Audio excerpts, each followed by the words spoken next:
sehat kabarnya? Semoga Sehat, Kak. sehat. Alhamdulillah sehat. Alhamdulillah sehat. Sehat, Kak. Sehat-sehat ya. Semoga puasanya juga hari ini dilancarkan dan juga dipenuhi dengan keberkahan. Amin. Oke, teman-teman. Nah, tadi moderator sudah menjelaskan ya terkait dengan pengenalanku dan juga beberapa organisasi serta prestasi yang sudah dilalui. Sebenarnya aku akan perkenalan secara langsung juga ya. Halo teman-teman. Ini teman-teman dari anggota baru juga ada ya di sini. Anggota baru dan juga anggota 2021. Apa benar? Benar, Kak, anggota baru ada juga. Oke. Anggota baru juga ya, alhamdulillah. Mungkin untuk teman-teman yang anggota 2021 sudah mengenal aku atau mungkin ada yang belum karena kita seringnya itu kegiatan melalui virtual gitu ya. Jarang sekali untuk kita ada kegiatan yang memang secara langsung untuk menjalankan kepemimpinan maupun organisasi yang ada di Fresh Jakarta. Nah, teman-teman, dan untuk teman-teman yang anggota baru, kemarin mungkin pernah bertemu ya secara virtual juga dalam agenda sharing session waktu itu bersama HRD juga. Nah, mungkin teman-teman sudah ada yang lupa juga ya, karena sudah cukup lama gitu. Semoga teman-teman sekarang sudah bertemu dan kita sudah saling mengenal. Nanti harapannya ke depannya kalau ada apa-apa terkait dengan Fresh atau misalkan ada yang perlu dikonsultasikan, itu boleh banget gitu untuk nanti kita bicarakan gitu atau bisa untuk chat aku, kita sharing-sharing bareng gitu. Oke, mungkin kita akan langsung ya ke materi kita ya. Pagi-pagi sudah disuguhi dengan materi ini. Ya tidak apa-apa ya, jadi teman-teman weekend teman-teman hari ini produktif dan juga nanti insya Allah bisa bermanfaat untuk teman-teman dalam menjalankan kegiatan-kegiatan terutama yang ada di Fresh UIN Jakarta. Soalnya menurutku pengetahuan tentang sertifikasi AI, lalu juga data center dan juga nanti bagaimana manajemen organisasi itu perlu teman-teman miliki gitu. Jadi tidak hanya untuk para pengurus, tetapi juga para anggota baru perlu untuk memahami ini agar nantinya kita bisa gitu bersinergi bersama memajukan Fresh UIN Jakarta dan tidak hanya untuk organisasi, tetapi juga untuk kebermanfaatan diri kita sendiri seperti itu. Oke, mungkin ingin meminta bantuan kepada kakak operator untuk bisa presentasikan PowerPoint-ku. Nama filenya itu yang materi 1 TA1. Yang satu lagi.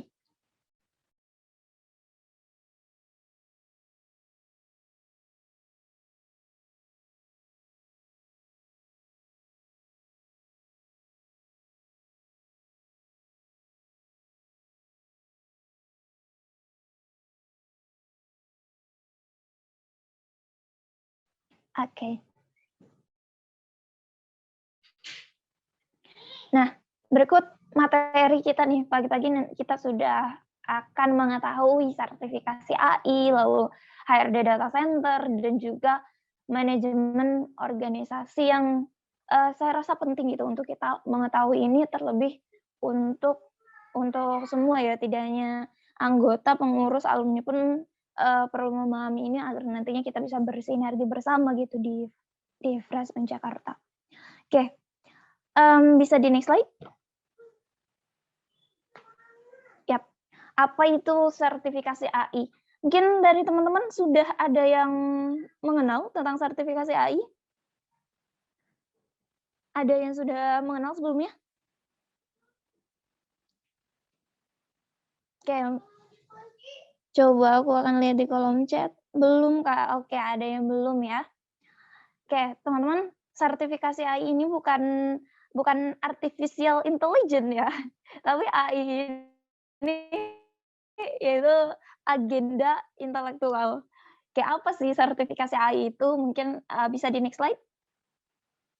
Untuk sertifikasi AI ini kita perlu ketahui dulu nih, agenda intelektual itu seperti apa gitu, dan apa fungsinya.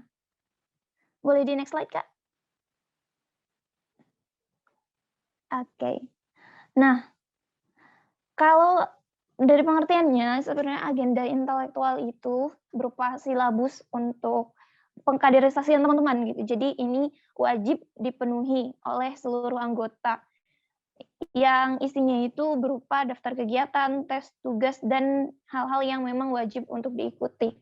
Bukan hanya dari kegiatan-kegiatan yang diadakan oleh HRD ya, tetapi sertifikasi AI atau agenda intelektual juga ini memenuhi semua agenda-agenda yang ada di Fresh Win Jakarta. Misalkan teman-teman akan ada klinik riset. Nah, dari hasil presensi, absensi klinik riset dan juga hasil pembelajaran teman-teman nantinya akan dituangkan melalui agenda intelektual. Begitu juga untuk kegiatan-kegiatan Fresh yang lainnya gitu. Mulai dari kepanitiaan, terus juga dari FGD yang nantinya tentunya HRD yang akan mengelola itu, dan kegiatan perlombaan lainnya itu juga masuk ke dalam agenda intelektual.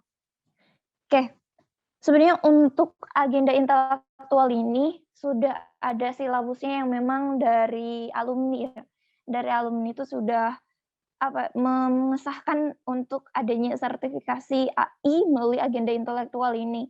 Nah, untuk pembahasan agenda intelektual mungkin bisa di PowerPoint yang selanjutnya.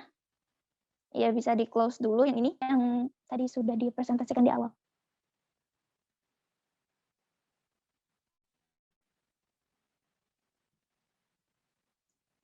Oke. Nah, sambil menunggu PowerPoint-nya yang satunya lagi terbuka ya, teman-teman. Ini boleh banget nih teman-teman yang belum on cam, kita on cam bareng-bareng ya. Oke. Masuk ke materi agenda intelektual.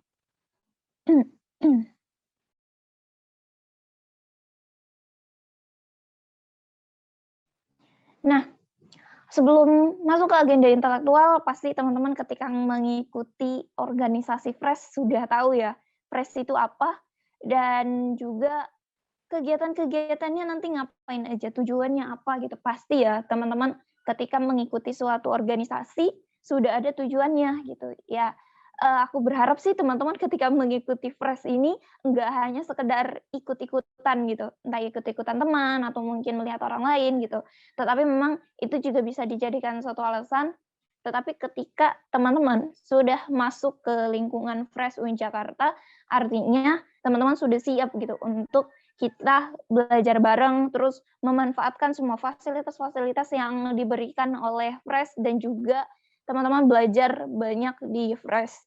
Aku rasa sih teman-teman, akan rugi ya jika menyia-nyiakan salah satu organisasi yang menurut aku ini organisasi yang bisa menunjang teman-teman. Tidak hanya di dalam organisasi atau tidak hanya dalam prestasi akademik, tetapi juga non-akademik. Kita sangat memperhatikan hal tersebut gitu. Nah, kalau Fresh itu, di sini masih sebagai komunitas ya, tapi alhamdulillah di tahun 2021 kemarin kita sudah menjadi lembaga otonom, yang mana itu prosesnya cukup lama gitu, hampir, kita butuh waktu bertahun-tahun untuk mendapatkan, pengesahan dari UIN Jakarta dan diakui oleh UIN Jakarta. Lalu sesuai dengan moto Fresh, ini perlu untuk motonya kayaknya moto ini sudah sering sekali diucapkan ketika kegiatan MPC ya, Musim Property Camp yang teman-teman ikuti sebagai ajang untuk seleksi masuk ke Fresh UIN Jakarta. Di sini ada kompeten, profesional, kontributif, dan juga Muslim Property. Nah, ini nantinya merupakan suatu penilaian di mana akan dimasukkan ke dalam sertifikasi AI. Ini juga bisa jadi acuan sebenarnya untuk teman-teman sertifikasi AI ini, mulai itu untuk meningkatkan kualitas diri, mau itu prestasi, motivasi, dan lain sebagainya. Oke, bisa di next slide.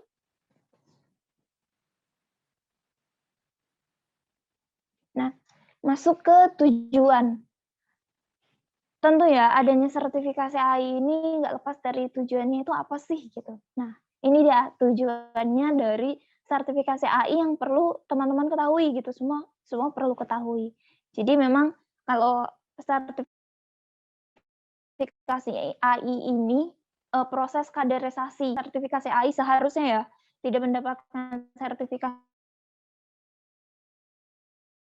AI artinya selanjutnya. Karena di Fresh itu ada kayak semacam sekolah gitu, ada tingkat-tingkatannya mulai dari level 1, level 2, level. Lalu yang kedua itu untuk membentuk karakter anggota, salah satunya untuk sebagai cerminan dari moto Fresh itu sendiri gitu, kompeten, profesional, kontributif, dan juga muslim prophetic. Terus untuk alat ukurnya, ini juga punya alat ukur yang jelas ya, dan pemilihan kepengurusan dan juga delegasi Fresh ini sangat jelas gitu diterapkan oleh Fresh in Jakarta. Bisa di next slide? Tutupin lagi ya. Oke. Mungkin teman-teman bisa di off mic-nya ya. Oke, masuk ke agenda intelektual. Tadi ya, untuk agenda intelektual sendiri, sebagai silabus kaderisasi yang memang wajib diikuti. Terus silabusnya itu apa? Tadi berupa tes, kegiatan-kegiatan teman-teman selama di.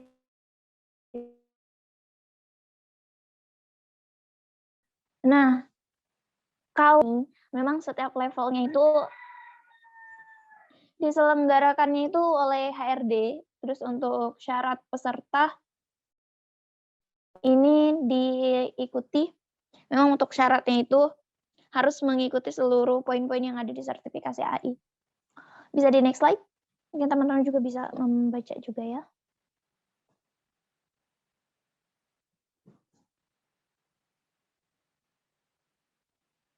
Nah, ini ada penilaian-penilaiannya. Kalau untuk penilaian itu level 1 biasanya oleh BPH, HRD, dan juga koor. Terus untuk yang level 2-nya itu BPH dan juga HRD. Dan ini bisa koor atau yang level 1 ya. Jadi BPH, HRD, dan juga bisa koor masing-masing departemen.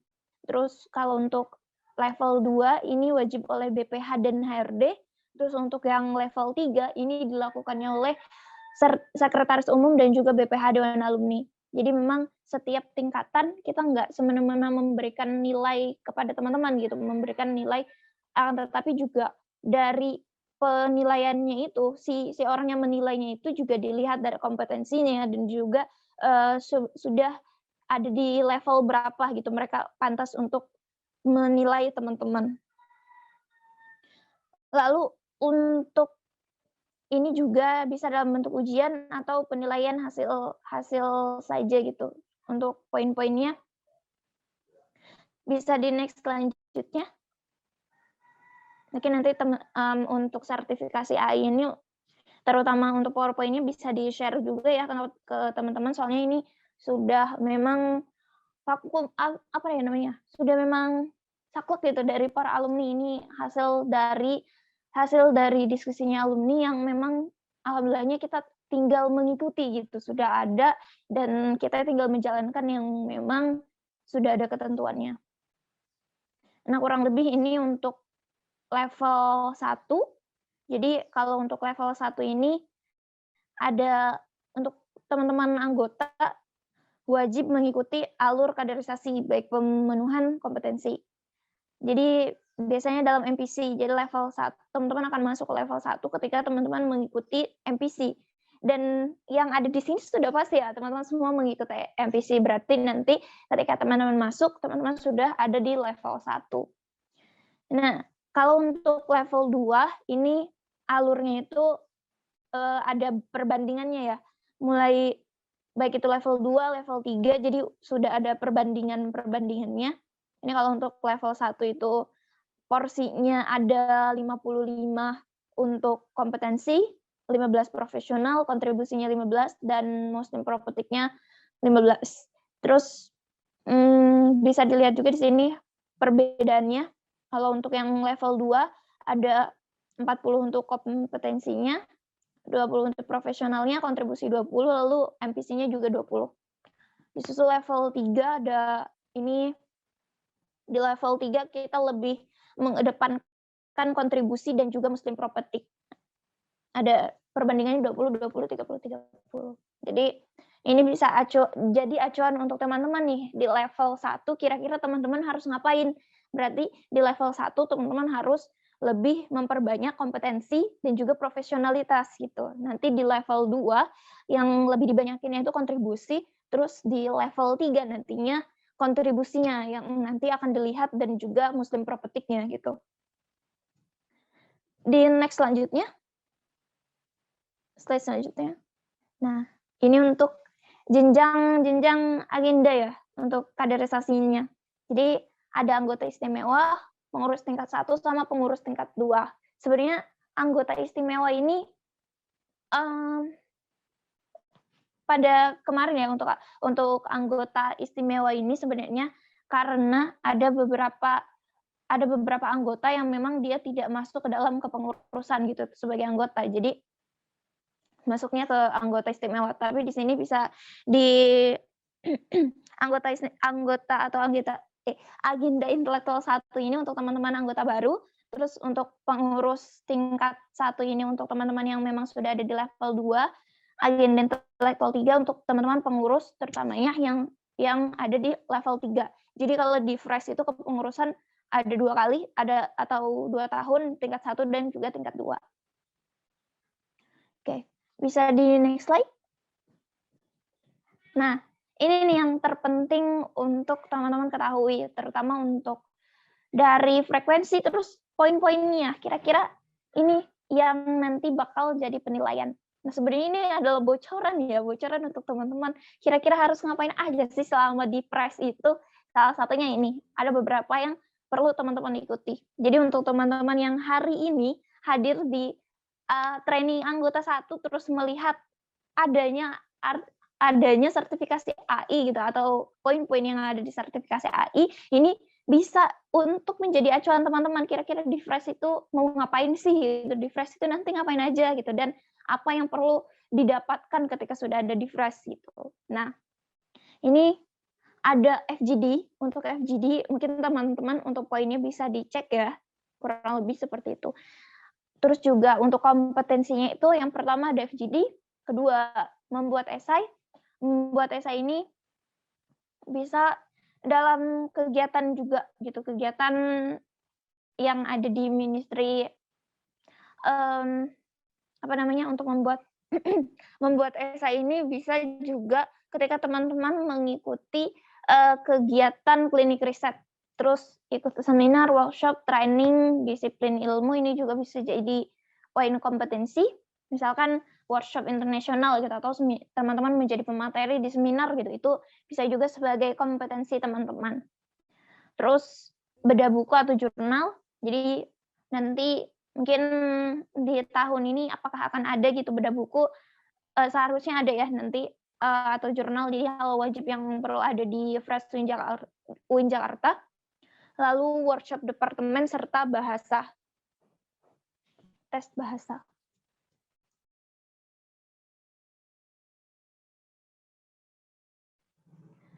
Nah, itu untuk kompetensi, lalu untuk profesional, tentunya profesionalitas teman-teman di sini diuji ya, atau tidak diuji atau dilihat gitu, bagaimana teman-teman profesional mengikuti Fresh UIN Jakarta. Salah satunya teman-teman aktif mengikuti program kerja, terus juga melaksanakan program kerja, dan juga budaya tepat waktu. Kayaknya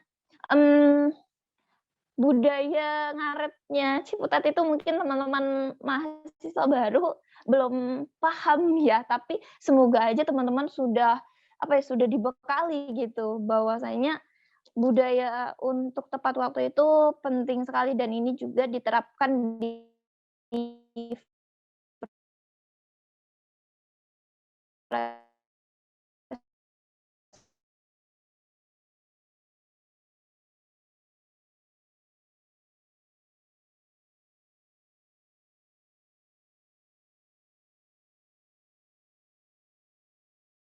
Mohon maaf sebelumnya, apakah suara Kak Ida masih terdengar di teman-teman? Enggak. Kayaknya ada kendala sinyal deh. Wah, kendala sinyal. Ditunggu ya teman-teman sambil nyiapin aja nih pertanyaan dari teman-teman. Kan Kak Ida udah ngejelasin tuh dari awal sampai ke sini. Mungkin teman-teman udah nyiapin pertanyaan ditulis dulu dan akan ditanyakan di akhir nanti. Ditunggu aja teman-teman. Sudah. Oh iya Kak Ida sudah Kak. Oke, ya. Mohon maaf ya teman-teman, kayak suara kan ada yang mengganjal nih. Jadinya ya semoga masih bisa diterima ya, suaranya masih bisa didengar dengan baik. Kayak masuk tadi kontributif ya, jadi bayar uang kas, terus mengikuti LKTI. Nah, jadi kontributif itu juga ketika teman-teman mengikuti lomba itu juga suatu kontribusi gitu. Misalkan teman-teman mengikuti kegiatan volunteer internasional atau volunteer nasional, itu juga salah satu jadi kontribusi teman-teman yang ada di FRAS. Terus nih, Muslim Propetик, mungkin teman-teman bertanya-tanya Muslim Propetik itu seperti apa gitu ya. Nah ini, Muslim Propetik itu salah satunya ada di HRD, yaitu tadabbur surat dan juga hafalan surat lalu mengikuti kegiatan keagamaan. Kalau kegiatan keagamaan biasanya Kepres itu mengadakan halal bihalal atau enggak ketika ada rekan kita atau mungkin orang tua dari rekan kita yang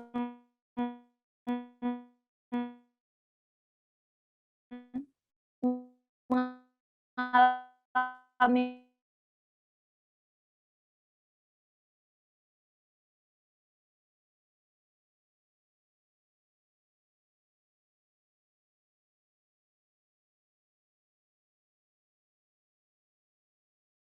Tes, apakah suara Kak Ida masih terdengar di teman-teman semua? Hilang, Zeki. Oh iya, hilang lagi nih. Ditunggu ya teman-teman.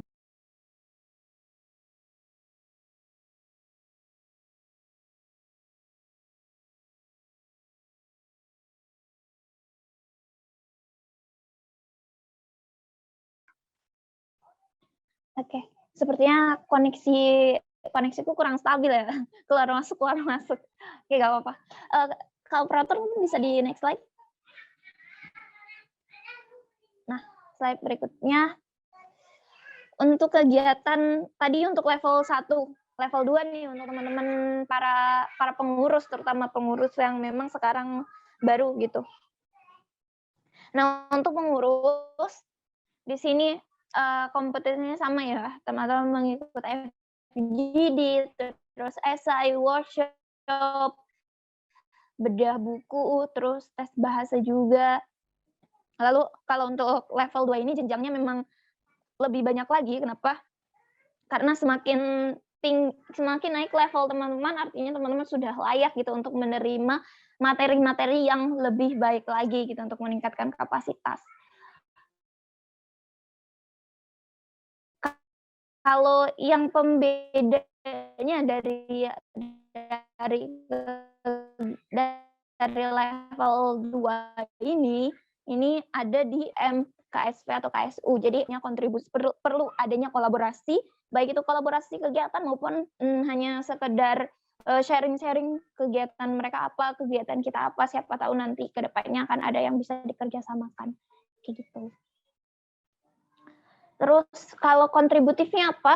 Nah, kontributifnya ini teman-teman menjadi mentor, baik itu mentor FGD, narasumber, ataupun tutor gitu. Jadi kalau untuk level 1, nah kalau di FRES itu lebihnya tuh teman-teman ketika sudah diajar, ya otomatis akan bisa pula untuk mengajar gitu. Jadi ada juga istilah mengajar adalah belajar gitu. Jadi sama aja di sini mau itu teman-teman jadi mentor ataupun nanti menjadi orang yang dimentori gitu, sama-sama belajar gitu di FRES. Dan untuk Muslim Propetикnya tingkatan hafalannya pun lebih naik lagi kayak gitu. Next, boleh di slide berikutnya. Nah, ini untuk level 3.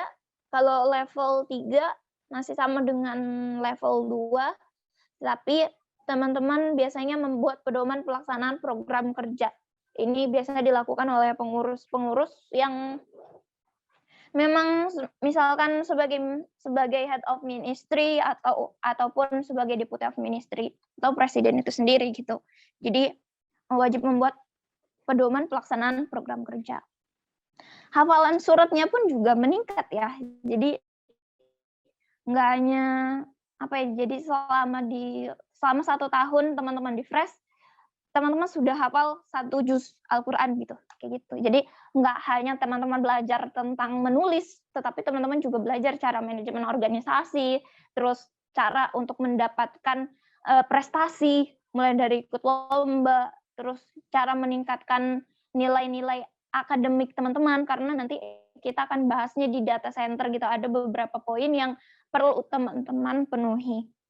Lalu juga untuk meningkatkan keagamaan. Kita kan UIN ya, so pasti ketika teman-teman di jurusan apapun itu, jurusan apapun, ketika teman-teman sudah ada namanya UIN, Universitas Islam Negeri, pasti yang namanya ada Islamnya sudah pasti bakal ditanya nih, akan bermanfaat juga buat masyarakat, terutama soal masalah keagamaannya. Jadi enggak hanya pinter di akademik, non akademik, tetapi keagamaannya juga teman-teman bisa gitu untuk memenuhi. Jadi sempurna sih tidak, tapi setidaknya teman-teman menjadi orang yang layak gitu ketika ada di Fresh dan sudah mengikuti Fresh dari awal sampai akhir gitu. Slide berikutnya. Oke, ini penilaian, ini sudah sampai akhir ya. Untuk penilaiannya di sini, untuk dapatin grade A, teman-teman harus dapatkan nilai 85 sampai 100. Untuk mendapatkan grade B 70 sampai 84. Nah, kira-kira teman-teman mau di grade yang mana? A, B, C atau D? Nah, ini tergantung dari teman-teman mengikuti kegiatan yang ada di Fresh. Salah satunya poin-poinnya tadi sudah dibocorkan ya, poin-poinnya kira-kira berapa nilainya. Teman-teman bisa menghitung juga sendiri kayak gitu untuk poin-poin sertifikasi AI. Oke, kurang lebih itu ya untuk materi sertifikasi AI. Kita bisa beranjak ke PowerPoint aku yang kedua tadi. Yang pertama di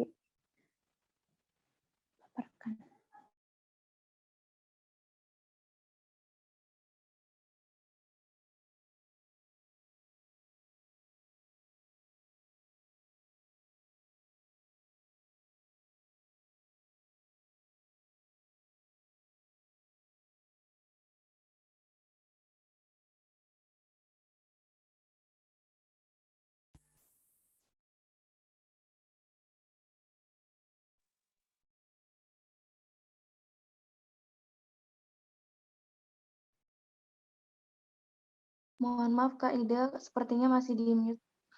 Oke, mohon maaf teman-teman. Tapi tadi ketika menjelaskan sertifikasi AI masih keluar kan suaranya?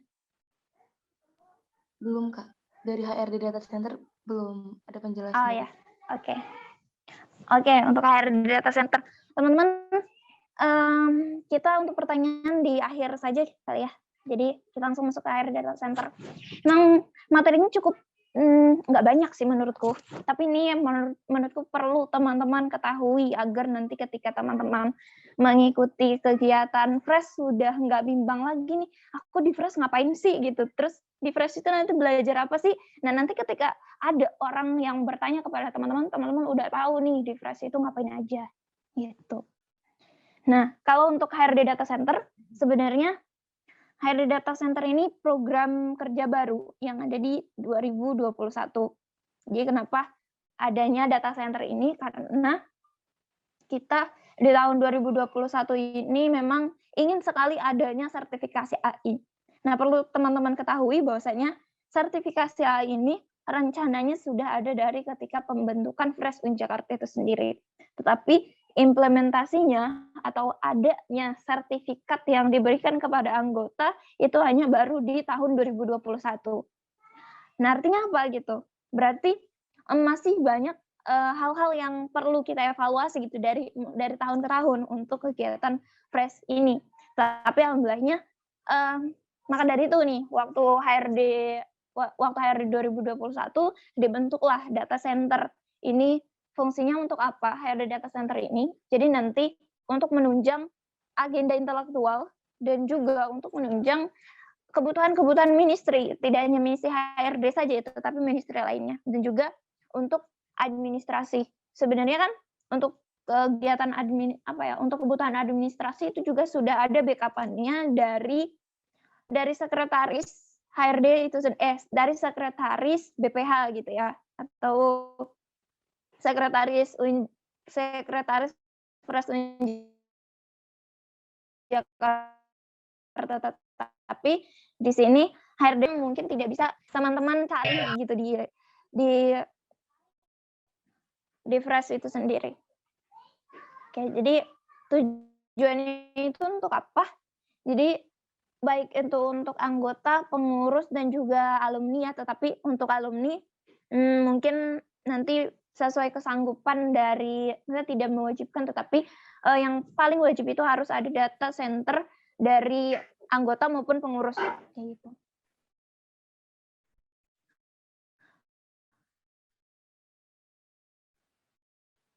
Berikutnya.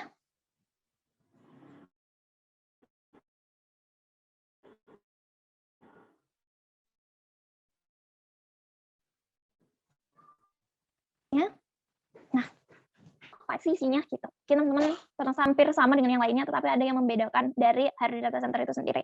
Yang pertama, itu ada biodata anggota yang memang ini bisa jadi untuk kebutuhan teman-teman ketika mencari biodata anggota, akan tetapi alurnya ketika membutuhkan biodata anggota nanti bisa ke HRD kayak gitu. Lalu untuk prestasi akademik dan non-akademik anggota.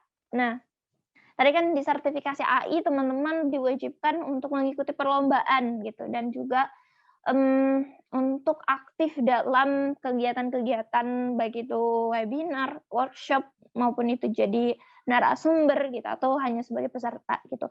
Nah, prestasi akademik dan non-akademik anggota ini nantinya akan dikumpulkan di data center. Kenapa? Karena ini untuk melihat nih kira-kira ketika teman-teman masuk di Fresh UIN Jakarta apakah meningkat gitu atau stuck di situ aja kayak gitu. Karena kan sebenarnya kalau teman-teman ketika masuk di Fresh dan teman-teman memiliki prestasi baik itu akademik maupun non akademik, artinya teman-teman berkembang. Tetapi ketika teman-teman masuk di Fresh dan tidak memiliki perkembangan apapun dalam bidang prestasi, dan itu artinya teman-teman menurun walaupun tidak ada artinya menurun gitu ya.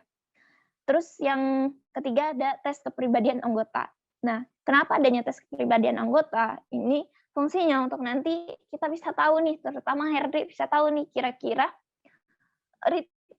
treatment apa yang cocok buat teman-teman. Misalkan di kegiatan FGD, teman-teman itu cenderung orangnya yang memang aktif gitu ataukah teman-teman memiliki kepribadian ekstrovert, introvert, dan lain sebagainya, itu nanti bisa sebagai acuan.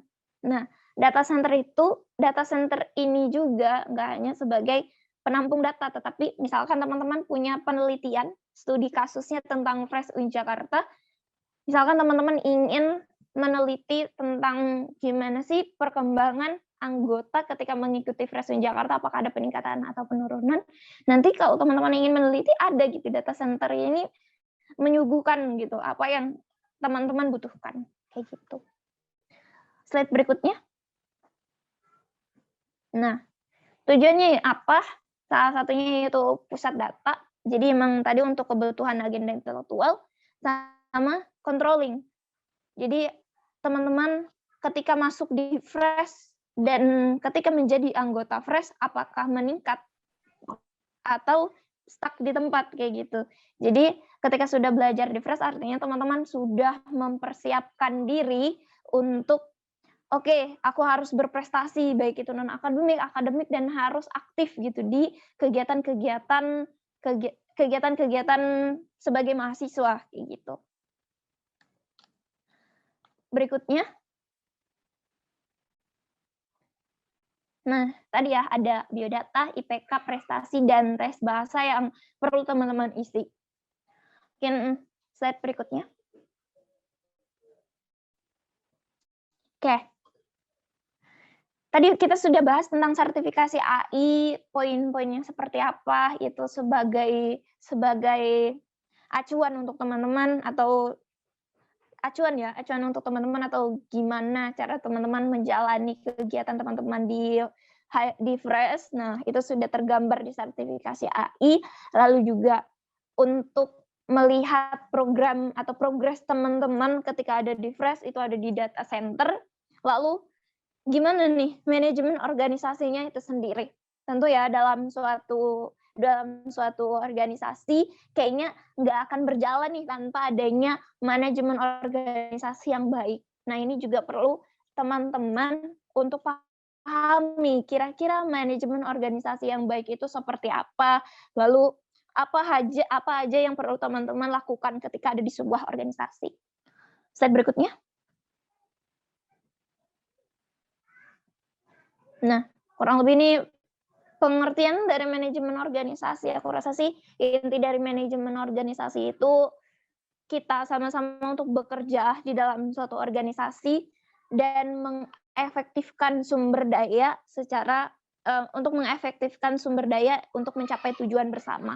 Jadi kalau ada organisasi berarti teman-teman sudah berkumpul dengan tujuan yang sama. Nah, tujuan teman-teman apa sih masuk di Fresh itu? Nah, teman-teman perlu meluruskan tujuan teman-teman itu sendiri. Apakah teman-teman mau berprestasi di bidang akademik dan non-akademik? Ataukah teman-teman ingin mencari relasi yang banyak? Terutama ya tidak bisa dipungkiri ya, relasi dari Fresh Jakarta itu sangat menunjang gitu teman-teman untuk meningkatkan baik itu skill maupun kegiatan atau pengetahuan-pengetahuan lainnya. Jadi kayak perlu banget teman-teman manfaatkan. Ini menurutku Fresh itu suatu hal yang perlu teman-teman manfaatkan dengan baik karena banyak banget hal-hal yang akan teman-teman dapatkan ketika teman-teman aktif di Fresh Jakarta. Berikutnya. Nah, ini ada fungsi dari manajemen organisasi itu sendiri. Fungsinya apa aja sih gitu untuk manajemen organisasi itu? Yang pertama itu adanya planning. Nah, tadi ya untuk menunjang kegiatan Fresh adanya sertifikasi AI ini juga bisa jadi sebagai planning teman-teman di Fresh itu mau meningkatkan apa gitu. Jadi kalau udah ada planning atau udah ada rencana, berarti aktivitas teman-teman, tujuan teman-teman ketika mengikuti Fresh itu sudah terarah gitu. Jadi nggak hanya ikut-ikutan, tapi ada hal yang teman-teman ingin dapatkan di Fresh. Dia harus ya, teman-teman kalau misalkan saat ini belum punya tujuan dan maksud teman-teman ikuti Fresh atau kayak sebenarnya gue di Fresh itu untuk mendapatkan apa sih? Kalau belum tahu jawabannya segera cari gitu karena kalau teman-teman di awal belum ada tujuan, belum ada mau ngapain nih di Fresh gitu. Nah itu kedepannya mungkin akan sulit untuk teman-teman aktif dan memanfaatkan apa yang bisa teman-teman ambil di Fresh. Terus yang kedua, adanya pengorganisasian. Nah, kalau organisasi itu artinya kita sudah siap untuk membagi pekerjaan sesuai dengan kapasitas kita. Jadi, tadi kan ada jenjangnya ya, level 1, level 2, level 3. Nah, kalau teman-teman sudah layak di level 1 lalu naik ke level 3, level 2, artinya itu sudah sesuai dengan kapasitas teman-teman. Teman-teman layak gitu untuk mendapatkan itu. Nah, kalau misalkan nanti ketika di organisasi teman-teman ditunjuk untuk misal menjadi moderator atau menjadi panitia, teman-teman harus aktif gitu. Bahwa teman-teman harus percaya itu adalah kapasitas teman-teman yang perlu teman-teman ambil kayak gitu. Jadi cara untuk memperluas kapasitas diri ya dengan mengambil peluang sebanyak-banyaknya kayak gitu. Terus yang ketiga adanya pemimpin. Nah, adanya peran pemimpin di sini enggak hanya pemimpin dalam artian Presiden Fresh Jakarta atau misalkan head of ministry, HRD dan ministry-ministry lainnya atau deputi gitu. Tetapi semua orang baik itu anggota, pengurus dan pokoknya semua elemen yang ada di Fresh harus memiliki peran kepemimpinan gitu. Kayak terutamanya ketika mengikuti agenda ya. Jadi sering banget Fresh itu mengadakan agenda di mana teman-teman itu adalah sebagai panitianya. baik teman-teman anggota maupun pengurus. Jadi sikap teman-teman itu harus bersikap sebagai layaknya pemimpin. Pemimpin di sini dalam artian ya mengikuti, pemimpin pun perlu mengikuti arahan pemimpinnya, kayak gitu. Lalu yang keempat ada controlling, ini aktivitas yang terus-menerus. Nah, kenapa perlu dikontrol? Kontrolnya itu tadi melalui data center gitu. Kenapa? Karena ini juga untuk melihat kira-kira progres teman-teman ketika di fresh itu sudah sampai mana gitu. Adakah peningkatan atau hanya stuck di tempat gitu. Jadi nanti untuk manajemen organisasi perlu adanya controlling dari pengurus ya, baik itu bagi penyelenggara kegiatannya. Terus adanya timing. Nah, teman-teman ketika teman-teman menyusun program kerja, ini nanti pengurus dan anggota pun nantinya pun akan membuat atau menyusun program kerja. Jadi ada namanya timeline kegiatan.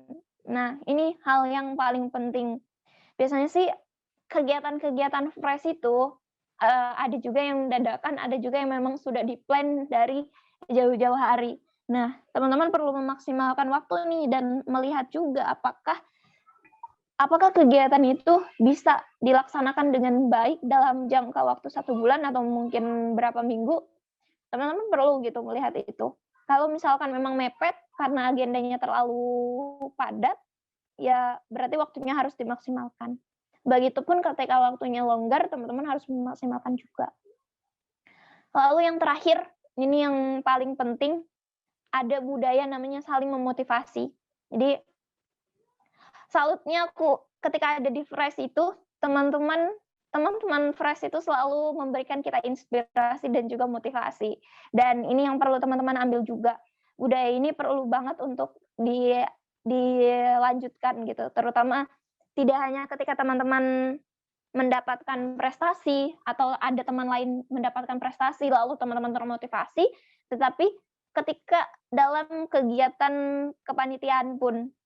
Jadi ketika teman-teman ada misalkan sudah melaksanakan kegiatan atau hal-hal yang perlu teman-teman lakukan, ya budayakan, ucapkan terima kasih, terus tolong juga dan juga maaf gitu. Itu 3 poin terpenting ketika teman-teman mengikuti organisasi yang memang nggak bisa untuk dilepaskan gitu. Oke, kurang lebih itu ya. Alhamdulillah sudah selesai materinya. Jadi ada 3 poin, sertifikasi AI, data center, dan juga bagaimana caranya manajemen organisasi. Sebenarnya poin-poin itu hal yang perlu teman-teman ketahui. Jadi kalau misalkan ada temannya yang belum hadir pada hari ini, dicolek aja, kirimin PPT-nya yang udah aku jelaskan. Ini loh. Dan juga tanyakan tujuan kamu di fresh itu apa, kayak gitu. Jadi ini bisa jadi pegangan untuk teman-teman di fresh itu mau ngapain gitu. Karena menurutku banyak banget hal yang bisa kalian manfaatkan. Manfaatkan dalam artian di sini, ketika mengikuti organisasi teman-teman nggak akan jadi orang di fresh ya, terutama nggak akan jadi orang yang dimanfaatkan gitu. Tetapi teman-teman yang harus memanfaatkan organisasi tersebut. Caranya gimana? Ya dengan memanfaatkan, mengikuti kegiatan, mengambil segala pelajaran yang ada, lalu juga aktif dalam kegiatan, itu suatu hal yang memang penting untuk teman-teman miliki. Oke, aku rasa sih sudah cukup ya materinya, cukup padat, dan harapannya teman-teman pun bisa menerapkan ini ketika dalam kegiatan-kegiatan fresh selama berapa tahun teman-teman? Kira-kira untuk anggota baru 3 tahun, jadi teman-teman akan ada di fresh ini selama 3 tahun, dan pasti banyak banget hal-hal luar biasa yang akan teman-teman lalui ketika serius dan berada di fresh Jakarta. Oke, terima kasih. Saya kembalikan ke moderator. Ahyakum jami'an bitahiyatul Islam. Assalamualaikum warahmatullahi wabarakatuh. Boleh dibantu untuk jadi co-host barangkali biar saya bisa share screen. Oke, baik, langsung sambil menunggu ya, saya mulai. Bismillahirrahmanirrahim. Alhamdulillahilladzi allafa baina qulubina fa asbahna bi ni'mati ikhwana. Asyhadu an la ilaha illallah wa asyhadu anna Muhammadan abduhu wa rasuluh. Allahumma shalli ala Muhammad wa ala ali Muhammad kama shallaita ala Ibrahim wa ala ali Ibrahim fil alamin innaka Hamidum Majid. Puji syukur semoga senantiasa di awal ini kita panjatkan kepada Allah SWT. Alhamdulillah ya, kita semua masuk di hari 10 kedua di bulan Ramadan, yang mana pada momen kali ini di 10 hari kedua ini banyak gitu ya ampunan-ampunan yang Allah berikan kepada kita semua, dan tentu semoga kita termasuk yang kemudian mengambil kesempatan itu dengan wasilah jalan mencari ilmu. Mencari ilmu ini juga bagian daripada kita mendekatkan diri kepada Allah ya, dalam rangka itu ya. Tidak hanya sekedar mengikuti kegiatan organisasi saja, training aja, tapi juga meningkatkan kualitas ruhiyah kita ya. Tadi di pemateri yang awal sudah dibahas mengenai manajemen organisasi, yang tentu di sana banyak insight yang bisa kita aplikasikan dalam kehidupan kita sehari-hari sebetulnya ya. Begitu. Nah, teman-teman sekalian, semoga kita juga tidak lupa untuk kemudian bersalawat ke atas baginda Nabi kita, Nabi Muhammad SAW, yang mana dengan wasilah beliau begitu ya, keteladanan beliau, kita sampai pada zaman yang terang benderang seperti sekarang ini, dan bisa menikmati hasil karya perubahan yang kemudian hadir di tengah-tengah kita. Salah satunya adalah aktivitas di pagi menuju siang hari. Gitu. Nah, saya dapat challenge dari teman-teman panitia. Temanya luar biasa banget ya. Mewujudkan peneliti yang berjiwa kepemimpinan untuk menjawab tantangan revolusi 5.0. Ini luar biasa. Menurut saya ini nggak sekedar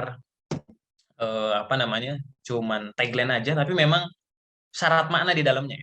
Dan tentu saya nggak akan ngulas temanya, gitu ya. Saya akan memaparkan barangkali sharing gitu ya sedikit tentang apa yang tadi sudah di-mention oleh moderator dan MC juga ya, termasuk oleh Mas Hafiz.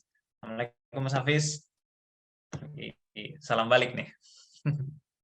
Nama kita sama ya, alhamdulillah. Gitu. Tentang apa? Tentang etika dalam penelitian, termasuk juga bagaimana perkembangan ilmu pengetahuan Indonesia, termasuk juga alur proses ilmu pengetahuan itu muncul. Nah, teman-teman sekalian, tadi sedikit sudah disampaikan juga mengenai profil saya. Nah, ini gambarannya sedikit ya, diulas saja karena tadi sudah disampaikan, jadi saya akan baca banyak. Dulu saya juga sempat sempat bergabung di organisasi ISEC namanya, dan FOSE. Mungkin teman-teman fresh di sini juga join sama itu ya, sama FOSE ya. Sama-sama bergerak di kepenulisan keilmuan begitu ya. Termasuk juga di MTKM hari ini begitu ya. Jadi kita mirip-mirip ya. Ya namanya juga mahasiswa, semua mirip sebetulnya mahasiswa itu. Aktif di sana sini ya. Double agent jadi organisasi ini, kemudian menulis aktif segala macam. Itu kesempatan yang luar biasa Allah sudah kasih kepada kita, dan tentu harus kita manfaatkan. Sebelum lanjut lebih jauh, saya ingin disclaimer dulu kepada teman-teman. Saya di sini tidak jauh lebih baik daripada teman-teman. Bisa jadi ada yang sudah jauh lebih paham, jauh lebih banyak aplikasinya, jauh lebih luas ilmunya daripada saya. Maka saya di sini ingin disclaimer dulu. Kita mencoba saling belajar aja lagi ya. Kita sharing semangat dan ruh. Untuk apa? Untuk menjadi sebaik-baik manusia, gitu ya. Yang mana manusia yang paling baik adalah manusia yang bermanfaat buat orang lain. Nah, harapannya teman-teman di sini, gitu ya, yang ada berapa orang nih? Alhamdulillah ada 66 termasuk saya. Kelak bisa jadi orang-orang kemudian mengisi di panggung-panggung seperti ini juga, gitu ya. Menggantikan saya, menggantikan Mas Hafiz, menggantikan Mbak Ida tadi, begitu ya. Bahkan menggantikan dosen-dosen teman-teman. Bahkan menggantikan presiden nantinya, begitu ya. Di momennya masing-masing. Karena dengan itu, insya Allah kita bisa menjadi sebaik-baik manusia. Dan kita menebar manfaat kepada yang lain. Jadi ini disclaimer dulu ya di awal ya. Sepakat ya, kita sama-sama belajar. Saya tidak menjadi yang paling lebih baik di sini, tapi hanya sharing aja. Kebetulan saya sudah pernah hadir duluan di muka bumi ini gitu, dan sudah pernah lewat duluan nih di organisasi, kemudian juga penalaran, kepenulisan, keilmian, dan seterusnya. Oke, baik, kita mulai. Kita masuk ke slide yang pertama. Nah, sebelum lebih jauh, kita ngomongin mahasiswa dulu, gitu ya. Ada apa di perguruan tinggi dan mahasiswanya, gitu ya. Teman-teman sepertinya sudah tidak asing dengan istilah Tridharma Perguruan Tinggi. Yang di dalamnya ada pendidikan, ya kan? Ada pengajaran, ada penelitian dan pengembangan, juga ada pengabdian masyarakat. Nah, kenapa kemudian ini saya angkat sedikit supaya kita bisa flashback lagi nih. Oh, kenapa sih kita perlu belajar etika penelitian? Emang ada apa gitu ya? Asal usulnya dari mana? Nah, kita coba tarik sedikit, kita coba teks sedikit, kita backlight sedikit, kita flashback sedikit bahwa ternyata ketika kita masuk menjadi mahasiswa dan kita terkena kewajiban sebagai mahasiswa yang di dalamnya punya tugas tridharma atau tiga kewajiban, begitu. Yang pertama pendidikan pengajaran, kedua penelitian pengembangan, yang ketiga pengabdian masyarakat. Di situ ada aspek penelitian dan pengembangan yang harus kita sadari. Nah, kalau teman-teman yang mungkin tadi diulas pernah di pesantren, sesuatu yang wajib itu wajib hukumnya dikerjain gitu ya. Kalau dikerjain jadi sebuah dosa gitu. Nah, teman-teman mahasiswa di sini wajib nih melakukan penelitian dan pengembangan. Kalau teman-teman tidak melakukan penelitian dan pengembangan, nah teman-teman kena dosa. Teman-teman akan diminta jawaban. Ngapain aja kamu kemarin jadi mahasiswa? Udah melakukan penelitian atau pengembangan? Belum. Waduh, bahaya nih. Siap-siap gitu ya. Nah, tapi saya pikir karena teman-teman masuk di fresh, saya yakin teman-teman termasuk yang rajin melakukan penelitian, ya, membaca, mengkaji, melakukan riset-riset.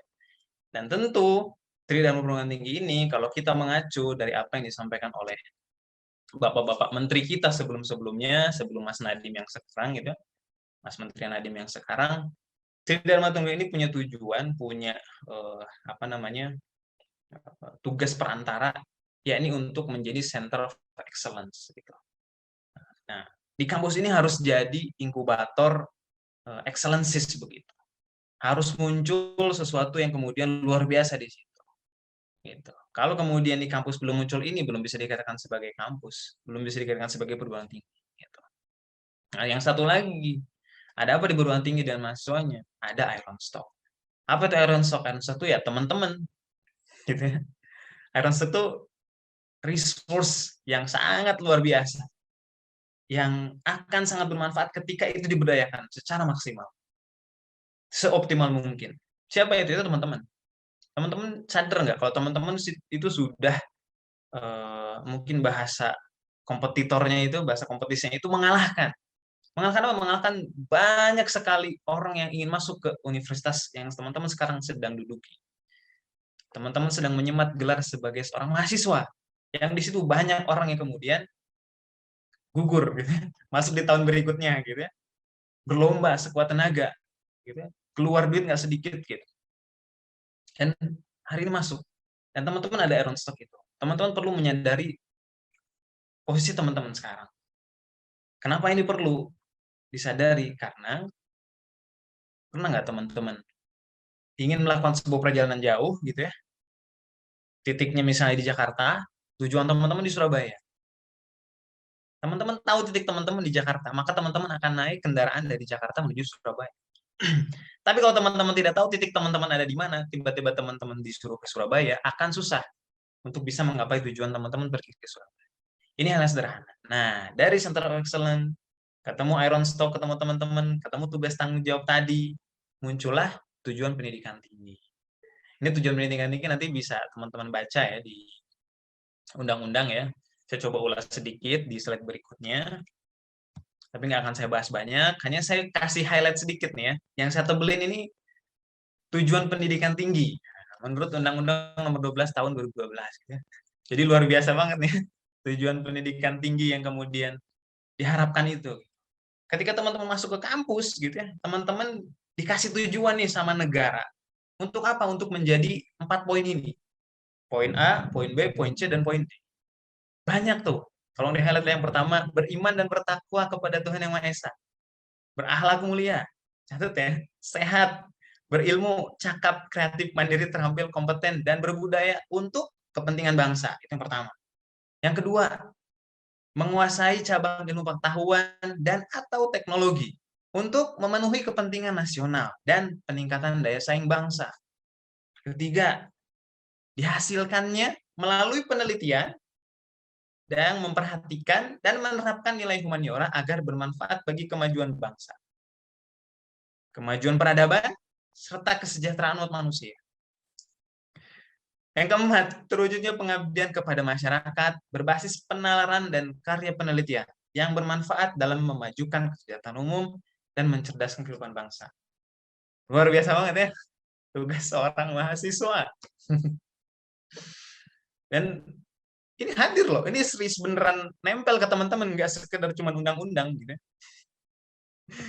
Dan ini kalau kita benar-benar meresapi hal ini, saya pikir teman-teman nggak akan menyia-nyiakan waktu teman-teman di kampus. Pasti dimaksimalkan semaksimal mungkin ya. Setiap menitnya, setiap detiknya, setiap kesempatannya. Ketemu dosen, ketemu mentor, ketemu alumni, masuk di organisasi, dan seterusnya. Ya ini sekilas aja, coba direfleksiin aja. Ada yang komen di chat ya, cukup berat ya, kayak berat sekali memang sepertinya. Kayaknya tugas pemerintah juga nggak seberat-berat ini. Tapi nggak masalah, ini refleksi buat kita supaya kita juga luar biasa. Karena di awal tadi kita bicara tema kepemimpinan, maka teman-teman perlu tahu ini. Seorang pemimpin itu nggak akan bisa menjalankan kepemimpinan dengan baik kalau dia nggak tahu karakter kepemimpinan harus diemban seperti apa. Dan seorang mahasiswa, ini gambarannya. Nanti lebih jauh lagi bisa kita bahas. Cuma ini ulas aja dikit. Nah, kita masuk ke materi intinya. Baik, kita next slide. Nah, kita mulai dari riset lagi. Ya, teman-teman, materi ini kalau nggak salah saya pernah ulas juga di fresh juga di tahun lalu ya. Cuma nggak ada salahnya kita angkat lagi. Riset, apa itu riset gitu ya? Karena kita mau belajar etika penelitian, ya kita harus tahu dulu penelitian itu apa gitu. Penelitian itu adalah riset ya, bahasa Inggrisnya ya. Paling mudah kita artikan secara lewat definisi bahasa Inggris. Artinya kembali mencari, to search gitu ya. Secara definitif itu merupakan proses mengeksplorasi, mempelajari, menemukan sesuatu yang baru, membangun atau membentuk pengetahuan baru tentang sesuatu yang sebelumnya belum ada atau belum diketahui. Gitu ya. Itu definisinya. Implementasinya seperti apa? Kayak gitu juga nggak? Nah, kalau kemudian dalam aktivitas kita sebagai mahasiswa, ketika kita melakukan sebuah eksplorasi, gitu ya, dapat tugas dari dosen, terus kita eksplorasi, terus kita pelajari teorinya, kemudian kita menemukan sesuatu yang baru. Oh, ternyata ada ya semacam ini, gitu. Sesuatu yang baru itu baru buat kita, gitu ya, baru buat kita. Kemudian terbentuklah sebuah pengetahuan yang baru dalam kepala kita, dalam pikiran kita, itu menjadi sebuah mindset buat kita tentang sesuatu yang sebelumnya belum ada, belum diketahui jadi ada. Oh, ternyata hukum permintaan dan penawaran itu seperti ini ya. Oh, ternyata karakter manusia itu kayak gini ya. Oh, ternyata yang dimaksud dengan toxic environmental itu kayak gini ya gitu. Oh, dan seterusnya gitu ya. Maka itulah kemudian aktivitas riset, bisa kita kan aktivitas riset. Tetapi ada perbedaan yang sangat mendasar antara aktivitas riset atau penelitian dengan kegiatan meneliti saja, dengan kegiatan mencari saja gitu ya. Kalau didefinisikan ke bahasa Indonesia agak susah gitu. Jadi ya saya coba pakai bahasa Inggris. Nah, perbedaannya apa? Perbedaannya di mana? Ini kurang lebih gambarannya. Pertama, antara riset dan search ya, antara mencari biasa, mempelajari aja dengan riset, dengan penelitian. Bedanya pertama dari segi expertise. Kalau riset harus dilakukan oleh teman-teman, oleh orang-orang yang kemudian punya kualifikasi. Gitu. Nah, teman-teman di mahasiswa di sini bisa nggak melakukan riset? Bisa. Tapi kan kita belum qualify. Gitu. Kita belum punya kualifikasinya untuk melakukan riset. Ada caranya nggak? Gimana caranya? Tentu karena kita punya dosen, karena kita punya pembimbing, mereka lah yang kemudian menjadi orang-orang yang qualified kemudian mendampingi kita. Gitu. Sampai kemudian kita masuk ke tahap lulus sebagai mahasiswa sarjana begitu ya.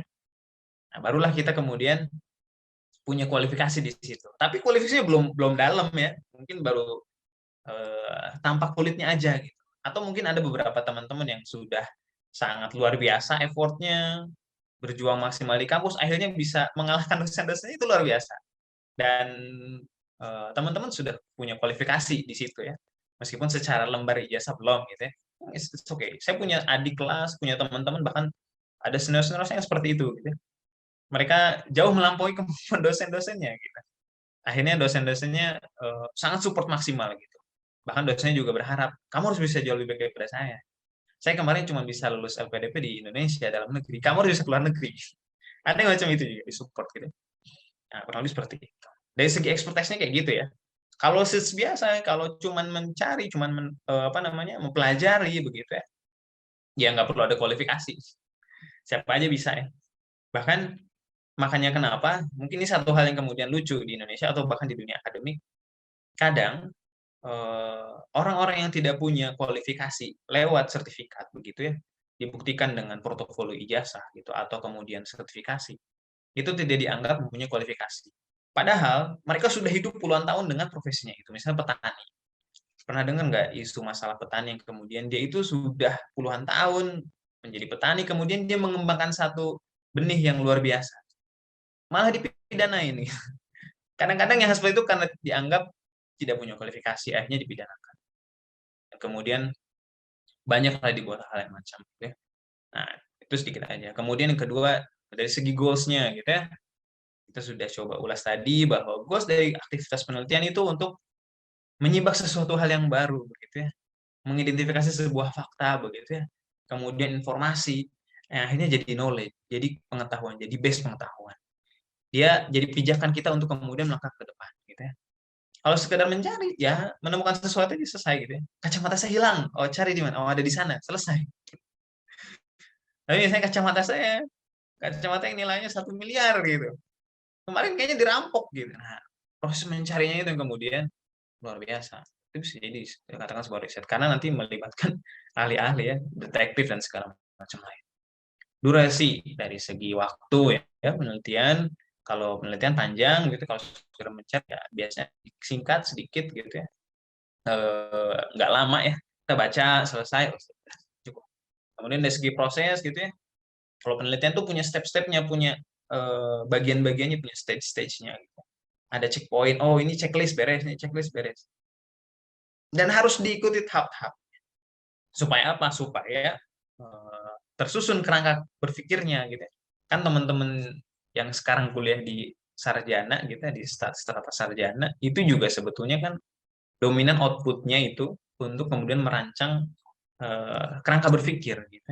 Bagaimana kita menyelesaikan suatu masalah, ketika kita melihat masalah, kemudian kita lihat dari sudut pandang kita, kemudian kita analisis gitu, sedalam mungkin, seefektif mungkin, seefisien mungkin, serelevan mungkin, kemudian hadirkan solusi masalahnya seperti apa. Dan kita diarahkan bagaimana cara. Kalau misalkan mencari biasa atau mempelajari aja gimana, ya nggak ada batasan itu. Saya mau belajar gitu, kemudian bisa kayak gini ya, sharing dari senior dapat, selesai. Diterapin gitu. Nggak ada step-stepnya, udah selesai. Kemudian dari segi peraturan gitu ya, tentu kalau penelitian itu ada aturannya, dipantau gitu ya oleh pembina kita, atau minimal oleh orang yang lebih tinggi mungkin wewenangnya kali ya di organisasi dengan kita, itu yang dianggap sudah punya pengalaman sebelumnya atau dianggap punya kualifikasi. Ya misalkan teman-teman pengurus ini kemudian minta Mas Hafiz nih ya di sini sebagai ketua umum di Fresh untuk kemudian menjadi mentornya. Nah, akhirnya nanti Mas Hafiz jadi monitor gitu. Mas Hafiz akan membantu mengatur gitu. Kira-kira seperti apa. Dan ini juga sebetulnya sudah ada regulasinya ya di Undang-Undang Kemendikti atau di kampus-kampus besar, bahkan di hampir setiap kampus juga mereka sudah punya undang-undang sendiri gitu ya. Peraturan lebih tepatnya tentang teknik penelitian, kemudian langkah-langkah penelitian, apa saja yang harus diperhatikan dalam penelitian, termasuk juga yang sering kita bahas ini ya. Nah, sebelum kita masuk ke etika yang lebih dalamnya, ya kita sedikit bahas tentang ini sendiri. Ini ulas saja ya. Kita lanjut, kalau dari segi ketergantungannya, ya tentu kalau riset atau penelitian, dia tergantung kepada hasil ya. Kalau mencari biasa ya nggak tergantung gitu. Oke, kita lanjut. Nah, sekarang kita mulai masuk bahas ke etikanya. Etika or ethics gitu ya. Ini diambil dari kata bahasa Yunani yang artinya ethos gitu ya. Kata ethos ini sangat populer karena dia diserap menjadi bahasa Inggris, yang bahasa Inggris tersebar di seluruh dunia. Kalau bahasa kitanya itu adat gitu. Bahasa sederhana kita. Kenapa adat? Karena secara definisi apa itu ethos? Ya berarti aturan perilaku dan kebiasaan yang berlaku di masyarakat. Ya sebenarnya di tengah-tengah kita apa yang menjadi kebiasaan berlaku di masyarakat gitu ya. aturan tidak tertulis itu menjadi adat gitu. Kita sebutnya adat. Yang di sana ada tercantum, ada bagian-bagian termasuk di dalamnya adalah norma begitu ya dalam masyarakat itu. Kemudian konsepsi perilaku yang benar atau salah gitu ya.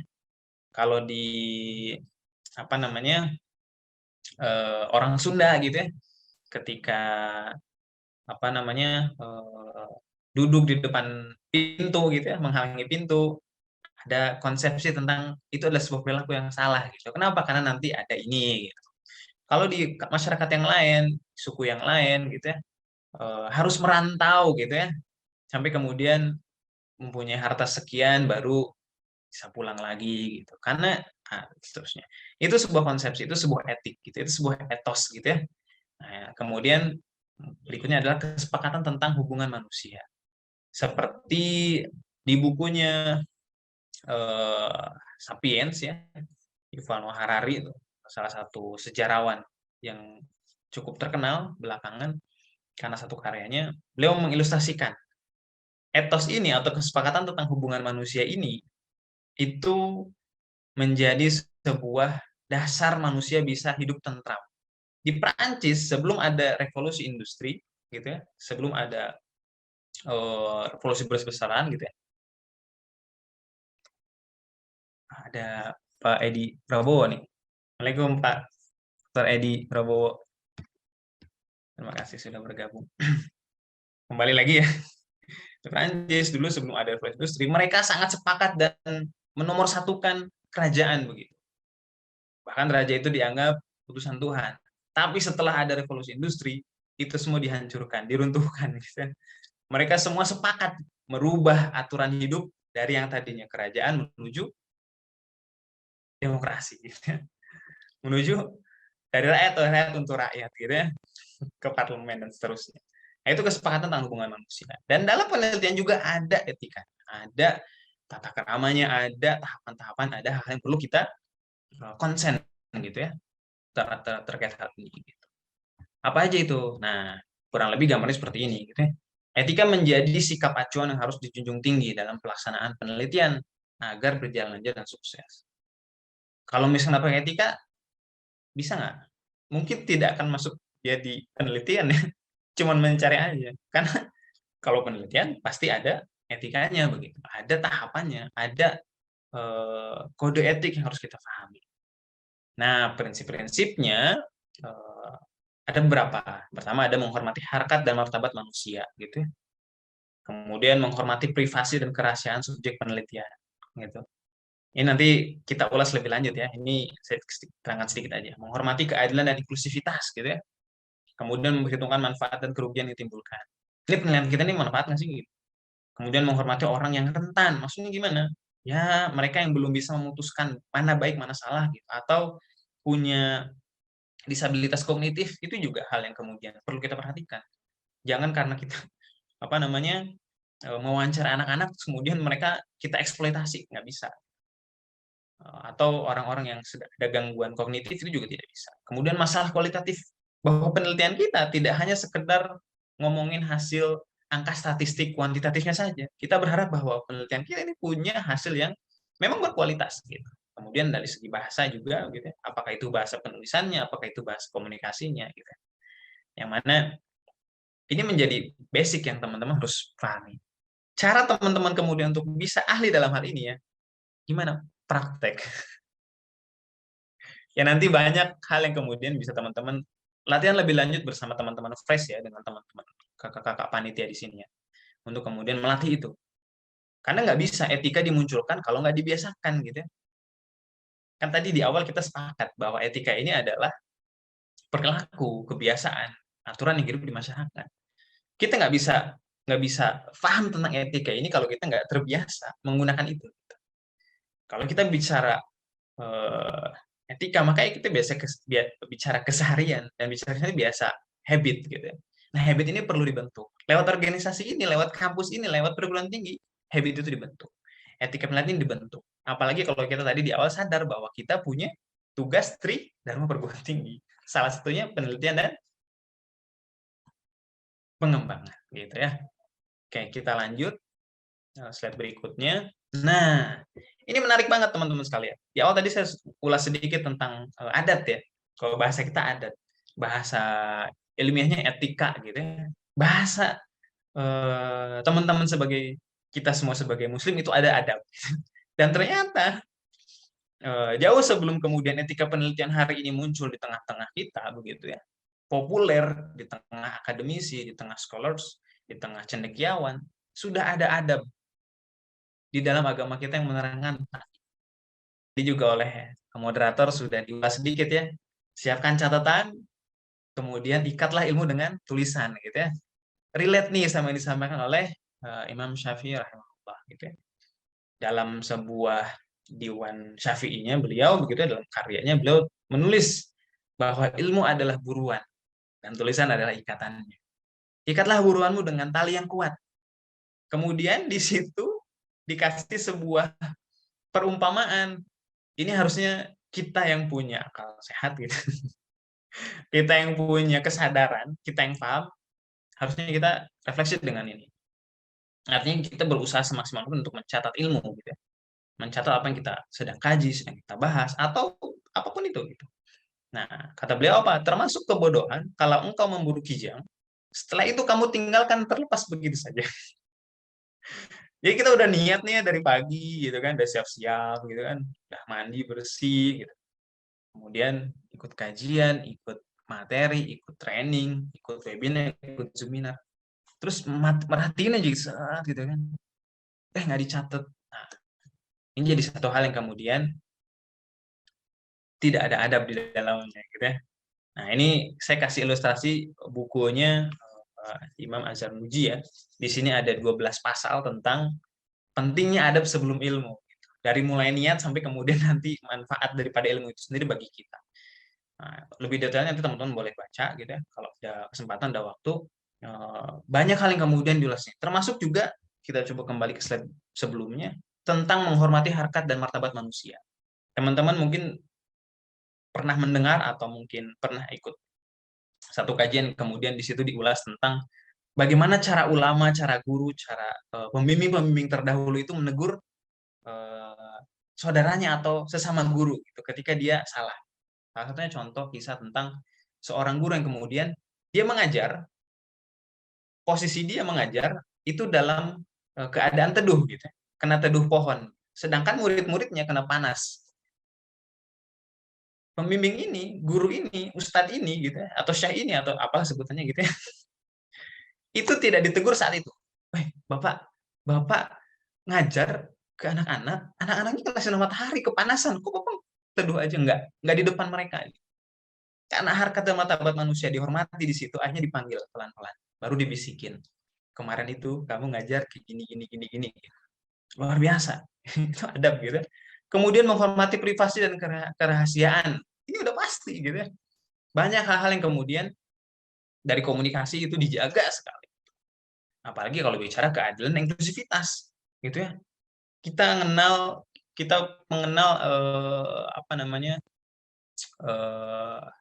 perpustakaan di masa kejayaan Islam di Baghdad sana yang kemudian banyak sekali karya yang dihasilkan di situ. Dan tidak terlepas dari karya-karya orang-orang sebelum kejayaan Islam itu muncul gitu, diterjemahkan, dipelajari, mereka ada dalam hal itu gitu ya. Nggak ada yang kemudian di asal sadur gitu, kemudian diklaim begitu. Nggak. Inklusivitasnya dihadirkan sekali di situ. Termasuk juga memperhitungkan manfaat dan kerugian yang ditimbulkan gitu ya. Sebelum mempelajari ilmu, dipelajari dulu ini jenis ilmu apa gitu. Kemudian sebelum meneliti, ini dipelajari, ini penelitiannya akan manfaat atau tidak. Dana yang dikeluarkan nantinya akan bisa optimal atau tidak, akan memberikan hasil manfaat atau tidak, dan seterusnya. Itu di buku yang tadi itu sedikit dibahas. Nah, kalau misalkan pakai versinya akademisi begitu ya, versinya bapak-bapak dosen, ibu-ibu pembimbing kita, profesor, doktor, itu ada di peraturan undang-undang ya tentang standar nasional perguruan tinggi, itu ada di sana tentang etika. Dan kurang lebih seperti adab. Atau kalau teman-teman penasaran dengan gimana sih etika penelitian di luar negeri, di kampus-kampus besar gitu. Orang-orang Norwegia gimana sih neliti, orang-orang Jepang gimana sih? Mereka juga punya hal yang ini. Mereka memperhatikan soal ini. Nanti kita coba bahas lebih lanjut. Ini gambaran sedikit ya tentang ternyata etika ini, adab ini sudah ada sejak lama ya gitu. Dan hidup di tengah masyarakat. Dan ini menjadi kebiasaan.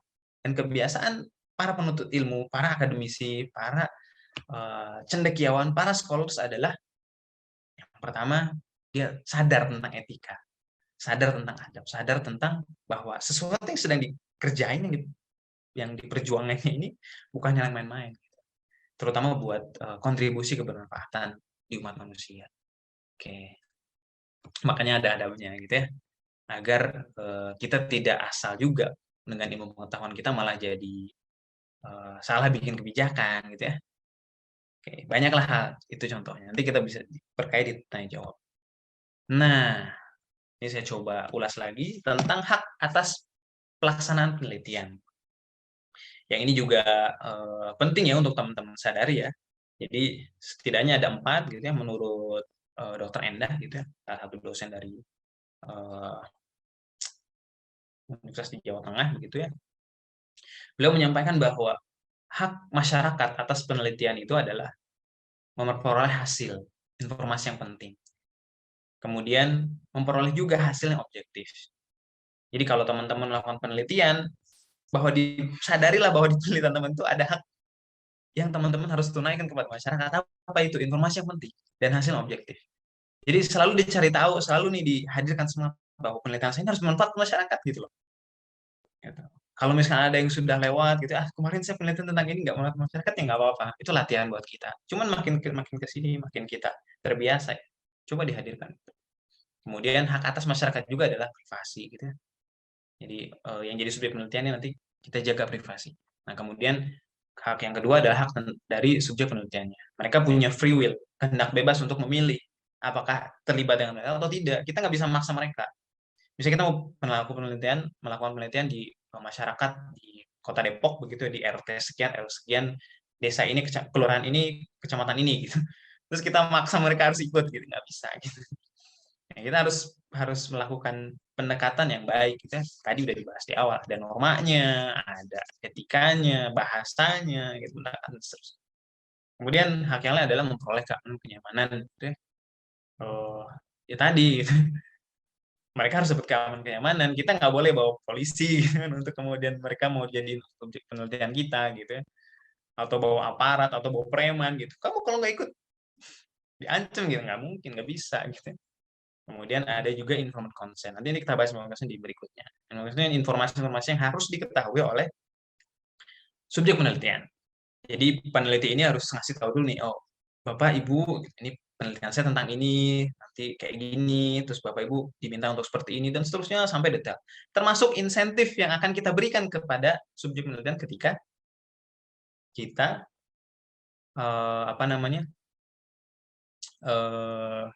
bahas gitu ya, kurang lebih seperti itu. Nah, kemudian kita lanjut, berikutnya hak atas klien gitu. Oke, baik. Klien ya, klien gitu ya, kerahasiaan penelitian atau penelitian berkualitas tinggi gitu ya. Jadi klien itu siapa? Ya orang yang memberikan dana hibah kepada kita untuk melakukan penelitian, gitu ya, atau pihak-pihak tertentu yang kemudian mensupport penelitian kita. Kalau penelitian rahasia, itu harus kita jaga kerahasiaannya, jangan sampai kemudian dibongkar-bongkar. Terus kita cerita ke teman-teman peneliti kita yang lain, wih gue udah dapat penelitian ini, belum dibahas semua. Akhirnya jadi kebongkar gitu. Gosip ya, cepet nularnya gitu. Apalagi kalau udah ngomongin orang gitu, gitu. Apalagi kalau ngomongin duit aku viral gitu. Gitu ya. Nah, kemudian penelitian harus berkualitas tinggi. Gitu. Kita juga karena nggak bisa semena-mena karena kita sudah dapat duit, kita sudah dapat dana hibah dan segala macam, atau sudah menang lomba gitu ya, penelitian kita nggak dilanjutin. Misalnya kita udah lolos nih, abstrak gitu ya untuk kemudian sebuah conference, kemudian kita dapat beasiswanya, kemudian kita berangkat gitu. Kemudian habis itu nggak dilanjutin tuh penelitiannya, jangan sampai gitu. Itu hak harus ditunaikan. Kemudian yang terakhir adalah hak atas peneliti itu sendiri gitu ya. Jadi kita sebagai peneliti kita juga punya hak yang harus dipenuhi oleh mereka yang sadar tentang etika penelitian. Pertama tentang perilaku etis gitu. Perilaku etis ini contohnya adalah ketika kita melakukan sesuatu kemudian karya kita bermanfaat, ya kita harus kalau mengutip perkataan orang, cantumkan sumbernya. termasuk juga yang lain gitu. Kita punya hak atas orang lain yang menggunakan teori kita misalnya. Kemudian dukungan penuh gitu ya. Ini penelitian juga berhak didukung secara penuh oleh kampusnya, oleh lembaga yang memberikan tugas penelitian dan seterusnya, termasuk kerahasiaan. Nah, kemudian berikutnya adalah kode dan kebijakan etika penelitian. Ini khusus di Indonesia ya. Tapi sejauh yang saya ketahui dan saya coba pelajari begitu ya, di kampus-kampus luar negeri, di Eropa, di Jepang, itu di Asia maksudnya, kemudian di Amerika, itu juga kurang lebih mereka menghargai tentang ini. Pertama ada kejujuran. Kejujuran ini satu hal yang dijunjung tinggi gitu ya. Kalau dalam Islam, Rasulullah ini al-amin gitu ya. Dan al-amin ini membuat kemudian Rasulullah menjadi manusia terbaik gitu kan ya. Maka ini harus kita sadari bahwa ketika kita menjunjung tinggi kejujuran dalam penelitian kita nggak sekedar ngomong etika dalam penelitian, tapi kita juga melaksanakan sunnah Rasul gitu. Buat teman-teman Muslim luar biasa ya. Bisa banyak kebaikan yang kita dapat. Yang kedua, menghargai hak kekayaan intelektual. Nah, di Amerika itu ada satu artikel yang mengulas khusus tentang ini. Jadi kalau kita kemudian meneliti, coba dibahas nanti dengan dosen kita, atau dengan partner kita, atau dengan pembimbing kita, kira-kira nanti hak kekayaan intelektual ini akan seperti apa? Gitu. Siapa nanti yang akan menjadi autor di sana? Gitu kan? Kita berkontribusi tidak dengan tulisan itu, atau kemudian ini berhak untuk kita saja, termasuk tujuan kita, gitu. Karena autor haki ini, gitu ya, hak kekayaan intelektual ini juga nanti akan berkaitan dengan insentif uang, gitu ya. Nah, memang kalau bicara uang nih jadinya agak tabu gitu ya, penelitian apalagi. Tapi ini perlu dibahas gitu. Jangan kemudian nggak usah dibahas, saya mau kontribusi aja deh. Gitu. Enggak, silakan enggak gitu. Better dibahas gitu. Dia ada pembahasan khusus di situ. Kemudian ada tanggung jawab sosial gitu ya. Jadi kita nggak sekedar meneliti aja, tapi juga ada tanggung jawab yang harus ditunaikan di situ. Seperti yang tadi saya sampaikan ya, tentang tidak perguruan tinggi itu aja deh gitu, nggak usah kemana-mana, itu aja deh gitu. Sanggup enggak gitu ya. Nah, kemudian objektivitas gitu. Memang kalau bahas jeda sedikit ya, kalau bahas tentang teori itu ya agak membosankan, tapi ini perlu banget teman-teman gitu untuk kemudian kita pahami. Makanya tadi saya coba di awal disclaimer ya, kita sharing aja gitu, sharing semangat dan ruhnya gitu. Dipegang aja gitu nilai-nilai ini, nggak usah didalami lebih. Pegang, saya terus subjektif gimana, oke gini gitu. Nah itu coba difahami. Kita lanjut, kemudian ada objektivitas gitu, menjaga dan menyadari peran kita gitu ya. Di satu sisi kita sebagai peneliti, di satu sisi kita juga manusia, punya banyak kekurangan gitu ya. Jangan sampai subjektif kita kemudian masuk gitu. Nah, difahami ini soal ini. Kemudian berikutnya adalah kerahasiaan. Nah, ini juga satu hal yang sangat menjadi concern, apalagi di luar negeri, apalagi penelitian-penelitian yang berkaitan dengan sosial humana dan psikologi, gitu ya. Termasuk kesehatan juga, gitu ya. Kerahasiaan dari subjek itu harus benar-benar dijaga. Termasuk juga hal-hal yang kemudian bisa menimbulkan dampak kepanjangan di masa-masa yang akan datang. Itu juga perlu dikondisikan. Begitu. Ada juga non diskriminasi gitu ya. Kita nggak mendiskriminasikan yang disabilitas dengan yang tidak gitu ya. Orang kulit hitam gitu, orang kulit putih atau dan seterusnya. Itu tidak boleh begitu ya. Suku dari mana, waduh. Jangan sampai gitu. Kalau konten penelitian kita menimbulkan itu, nggak bermanfaat jadinya ya, malah jadi satu hal yang nggak baik gitu. Apalagi sampai menjuruskan untuk mengarahkan untuk satu kesimpulan yang sangat clickbait gitu ya, bikin orang bergejolak emosinya dan seterusnya. Kemudian publikasi penuh tanggung jawab gitu ya, kita mensadur tulisan orang, maka ya nama kita dicantumkan, nama mereka dicantumkan. Kemudian tidak asal memberikan referensi-referensi yang tidak jelas begitu ya. Nah, kemudian kompetensi ini penting juga. Kita perlu punya kompetensi. Kalau kita belum punya kompetensi, cari pembimbing yang punya kompetensi di situ. Yang tadi saya ulas di awal. Ada kualifikasi, ada qualified yang harus penuh. Kemudian kejelian ini juga perlu ya. Kita perlu teliti, perlu detail gitu ya. Sedikit salah kata aja kan tuh bisa direvisi ya. Kalau skripsian sama dosen, dulu zaman saya skripsian sama dosen tuh pasti dicoret gitu. Seret, merah gitu kan. Ini katanya ganti sama ini. Itu ngalamin masa itu. Itu perlu kita selesaikan dulu di kita. Kemudian mentoring. Nah, ini juga nggak boleh lepas nih. Kalau teman-teman di Jepang itu mentoring itu selalu jadi hal yang kemudian dimaksimalkan. Ada istilahnya zemi. Zemi itu jadi pertemuan pekanan yang kemudian dibahas setiap pekan itu gimana progresnya udah sampai mana. Kemudian apa yang bisa kemudian progresin lagi gitu. Itu ada juga. Kemudian legalitas dan regulasi ini juga harus difahami begitu ya. Saya pikir teman-teman kalau bahas tentang regulasi tinggal cari aja undang-undangnya banyak banget gitu. Nggak tahu di sini siapa yang rajin baca undang-undang, ada nggak? Kayaknya lebih sering baca novel ya daripada undang-undang ya. Atau nggak undang-undang ya, maksudnya hal-hal yang kemudian menjadi panduan ada penelitian gitu ya. Atau kalau pusing baca undang-undang segala macam, cari mentor yang kemudian ahli di situ. Gitu ya. Dosen-dosen kita pasti sudah ahli gitu ya, sudah malang melintang pengalaman di situ. Gitu. Kita minta pendapat dari mereka aja kalau kita nggak mau pusing ya. Sebuah langkah mudah yang bisa diambil lebih awal gitu ya untuk melakukan sesuatu. Kemudian keterbukaan, nah, ini juga penting. Kita nggak bisa sembunyi-sembunyi gitu. Tapi juga tadi ada aspek kerahasiaan. Kita jangan sampai kemudian terlalu membocorkan data gitu ya, penelitian kita. Kita perlu menghormati rekan-rekan kita. Kemudian ada juga perlindungan hewan, ini untuk yang kemudian penelitian berkaitan dengan subjek penelitian hewan. Itu juga ada peraturan. Dan seterusnya. Ini gambaran mengenai hak dan kode etik begitu, kebijakan yang sudah di Indonesia. Gitu. Jadi hal ini kalau kemudian kita implementasikan langsung dalam sebuah penelitian, bisa nggak sih kemudian semuanya dijamin nih gitu, nggak ada kesalahan gitu, kita nggak melanggar integritas gitu ya, kita tidak melanggar kejujuran gitu, tidak melanggar legalitas, kompetensi dan seterusnya gitu. Bisa nggak? Bisa. Gimana caranya? Ya mau tidak mau minimal kita sudah tahu ada hal ini, kemudian berikutnya adalah dioptimalkan lewat hal yang lain. Apa itu? Ya dosen kita, pembimbing kita, lingkungan organisasi yang kemudian melatih kita untuk mengetahui hal tersebut. Mendalami hal tersebut itu penting juga dibahas. Nah, itu yang kita perlu ketahui. Paling tidak supaya apa? Supaya clear gitu ya. Yang mana ini juga jadi satu hal yang kemudian teman-teman kita semua perlu pahami begitu ya. Adanya ethical clearance gitu. Ketika penelitian bahwa kita sadar penelitian kita ini sudah dibuat rencana penelitian, digambar dalam sebuah planning yang tersusun rapi, gitu ya, sesuai dengan protokol etika penelitian. Gitu ya.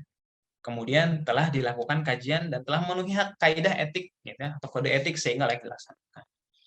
Kalau misalkan kembali lagi ke slide berikutnya, ada hal yang dari sini tidak dilaksanakan, apa yang terjadi? Ya siap-siap aja. Teman-teman kena sanksinya. Sanksi dari etika itu apa? Kira-kira anggap saja teman-teman di sebuah kampung gitu, teman-teman masyarakat asli di situ, kemudian teman-teman melanggar adat di situ. Kira-kira yang terjadi? Ada sanksi moral, ada sanksi sosial yang dihadirkan di situ. Begitu juga dalam aktivitas akademik, ada sanksi akademik di situ, gitu ya. Misalnya gelar kita dicopot, gitu ya. Akhirnya kita misalnya saya nih Azza Muhammad Hafid, SE, MSc, kemudian PhD gitu ya. Tapi karena saya melanggar satu kaidah tertentu dalam etika penelitian, bisa jadi PhD kita itu batal gitu. Gelar saja kita itu dibatalkan gitu oleh institusi pendidikan memberikan kita gelar. Meskipun kita punya kompetensi, punya pengetahuan, tapi kita melanggar kode etik gitu. Atau misalkan seperti, saya lupa kasusnya siapa ya. Dulu pernah ada ya, cukup ramai gitu ya. Beliau termasuk yang terkenal, kemudian dicabut gelar akademiknya, tapi saya ngikutin lebih lanjut hasilnya seperti apa. Hanya itu karena bukan salah mengutip, mungkin lupa menyantumkan sumber kali ya, kemudian diklaim gitu. Kalau beberapa pihak akhirnya kemudian kena sanksinya. Dan ini lumayan gitu. Di lembaga independen kita gitu ya, ada LIPI namanya gitu. Di sana juga ada kode etik ini yang kemudian diatur. Ada dewan kode etiknya juga, ada pengurus etika penelitian juga yang kemudian memantau dan memperhatikan itu. Jadi kita bisa mengadukan itu ke sana. Gitu. Termasuk juga haki gitu ya, hak intelektual kalau kemudian dipakai gitu. Kemudian asal dijiplak begitu, itu juga bisa macam itulah kurang lebih. Jadi hal ini ada untuk melindungi siapa? Melindungi kita semua gitu. Gitu. Dan adat itu juga semacam itu kan, kesepakatan hubungan manusia gitu. Seperti itu. Kalau misalkan di apa namanya, di satu kampung gitu ya, ada tertentu kalau kemudian mereka asal menambah hutan gitu ya, apalagi hutan yang sudah ditentukan area adatnya gitu ya, mereka akan kena sanksi. Kenapa kena sanksi? Karena kalau nggak dikasih sanksi, hutannya akan dibabat habis. Gitu. Ketika hutan dibabat habis, akan memberikan dampak yang negatif kepada masyarakat sekitar situ. Airnya hilang, kena banjir, kemudian dan seterusnya. Ekosistem terganggu dan lain-lain. Nah, makanya itu perlu ada. Dan etika ini muncul ada di tengah-tengah kita. Nah, nanti saya coba ulas sedikit tentang sebetulnya manusia itu harusnya gitu. Apalagi teman-teman muslim, dan tentunya di bulan Ramadan ini kita sama-sama refleksi tentang itu. Nah, ini informasi konsen yang tadi saya coba sedikit di awal gitu ya. Ini tentang lembar persetujuan begitu ya, yang berisi uraian tentang manfaat dari penelitian gitu ya. Jadi kita perlu menyadarkan ini gitu, ke diri kita dan termasuk ke subjek penelitian kita nantinya. Apakah itu penelitian kualitatif, kuantitatif, penelitian secara langsung survei, atau kemudian metode-metode yang lain gitu ya. Kita perlu punya ini gitu. Manfaat penelitian itu apa sih gitu. Kemudian resiko yang mungkin dihadapi itu apa sih oleh penelitian kita. Minimal ini ada di kepala kita deh, atau di tulisan kita sendiri gitu. Jadi kayak macam proposal penelitian gitu. Kemudian tentang manfaat yang diperoleh. Gitu. Nah, kemudian persetujuan subjek untuk memberikan jawaban kalau kita menggunakan data primer gitu, sumber langsung dari orang yang kemudian yang kita wawancara gitu.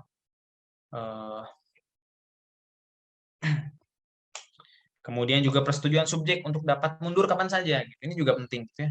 Misalnya kita menjadi apa namanya subjek gitu. Jadi teman kita lagi penelitian, terus kita diminta untuk menjadi teman yang ngebantu penelitiannya. Kita diwawancara. Nah, kita harus tahu soal ini. Kita harus bisa menyatakan secara clear kepada peneliti yang kemudian sedang mewawancara kita, meskipun teman kita sendiri, untuk, maaf ya kalau untuk informasi ini saya mundur nih, saya nggak bisa. Atau karena satu dan saya bisa mundur kapan saja. Termasuk juga di sini ada jaminan kerahasiaan aktivitas. Selebihnya, kalau ada insentif gitu ya, ucapan terima kasih dari kita sebagai bingkisan untuk apa namanya kesediaan atas terlibat dalam penelitian kita, itu luar biasa bagus gitu ya. Itu biasanya ada juga. Nah, kurang lebih seperti itu. Ini gambaran simpulan sedikit tentang mengapa gitu ya, tadi ya, kebenaran gitu ya. Kontribusi kepada peradaban manusia dengan ilmu pengetahuan. Ini akan menjaga itu gitu.